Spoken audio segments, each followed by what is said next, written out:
What is going on, ladies and gentlemen? My name is Espresso, and welcome to today's second video. Yes, the second video today. I haven't done this in forever, but with the release of the Onslaught DLC map pack trailer, I decided it was needed. There's a lot to go over with this, but let's go over the generalization of what is in the pack itself. We get 4 new maps as well as a bonus weapon and a new piece of Extinction. One of the things I like about this trailer is the fact that it showcases that these are small to medium range maps, a big step up from where it was with some of the launched maps, but it is also a catcher of interest for that very reason. All the new maps have new field orders as well as dynamic features. The new weapon seems to cover multiple playstyles, and Extinction is running a story mode now. But let's take a look at the individual maps now for this trailer. The horror style map Fog looks to have a lot of choke points, has a lot of long lines of sight, making this good for SMGs and ARs. One of the cool things about this is the fact that whenever you complete the field orders, you have a chance to become Michael Myers himself, the horror legend. And when you do that, it changes the entire sound schematics of the game. It changes your character into Mike Myers, and it looks to be similar to the Maniac. But all donned with your hatchet, mask, and all, it's going to be cool to see that running around at you, and maybe a little scary. Next up, we have Bayview, which looks to me like a California coast map, taking place on the Bayside Pier Carnival, it looks like. We have all sorts of things, long lines of sight, choke points, as well as a lot of close quarters engagements toward the middle of the map, it looked like. Now, while all this is going down,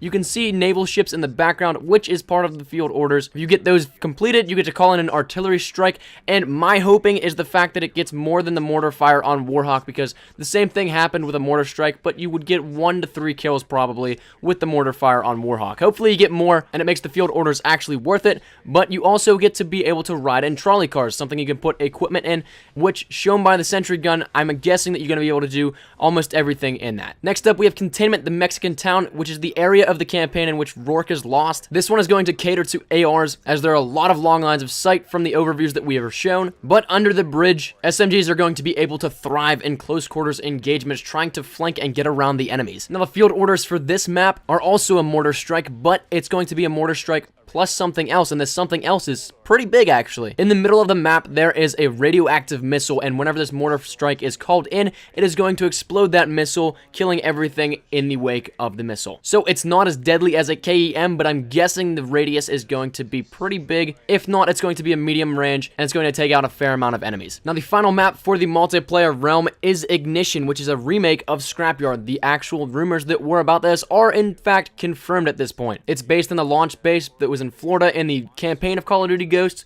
and it has a lot of tight corners and a lot of lines of sight, despite being a medium-sized map. I was taking a look at how this actually played out in the trailer, and it looked to me like snipers and LMGs would be phased out in this map, kind of. Now, the field orders for this map is actually very cool. If you complete it, you get to turn on the test rocket, which will in turn burn everything to a crisp in the area. Now, moving on to the Maverick A2 sniper rifle. It's said to be highly accurate and very dependable. It's got a sniper kit, which makes me think, will you be able to change this from an AR to a sniper rifle in-game? That'd be really cool to see, but it has its concerns with me. Now, other concerns that I'm going to have about this weapon is the fact that it may be overpowered, the lack of balance, and the lack of support from the development team. We saw that for a while with the Peacekeeper in Black Ops 2. It was highly overpowered, it wasn't really taken care of by the development team, and it went for a long run in the case of being super overpowered. Hopefully that doesn't happen with this weapon. I'm hoping that they can get this balanced. It's something that they pre-balanced before they even made the game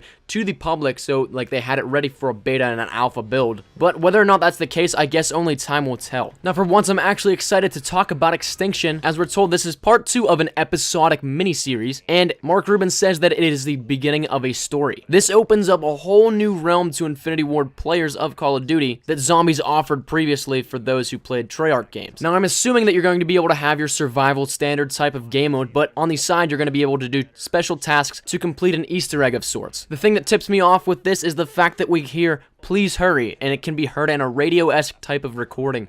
Perhaps you're saving a colony, perhaps it's too late. I'm going to be doing some theorizing in a series coming up here, so thank you, Infinity Ward, for giving me a brand new series idea. But moving on, we have a new gun which uses Scorpion's firepower against them, as well as we have 2 new aliens, the Phantom, which jumps around a lot and is invisible when he does so, and then the Breeder, which is a huge alien, which to me reminds me of just the Rhino on steroids, probably, and it's the biggest creature they've ever made in a game. So that wraps up your Onslaught trailer preview. That's been my time, ladies and gentlemen. Thank you guys so much for watching. If you did like the video, please leave a like rating down below, any shares to your Facebook, Twitter, and our MySpace if you're OG like that are always greatly appreciated. If you're new here, be sure to subscribe for the best of Call of Duty Ghost content. Also, adding to the like thing, if you could leave a like for the second video of today, that would be awesome.